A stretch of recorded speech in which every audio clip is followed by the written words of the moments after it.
Love చేయడానికి ఒకడు, పెళ్లి చేసుకోవడానికి ఇంకొకడు, బిడ్డ పుట్టడానికి ఒకడు, సంసారం చేయడానికి ఇంకొకడు.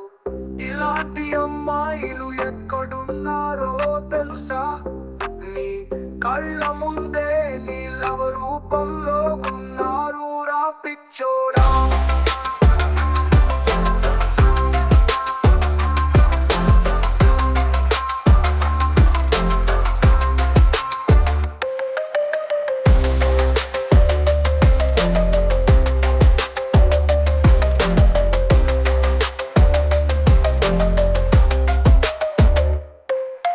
లవ్ చేయడానికి ఒకడు, పెళ్లి చేసుకో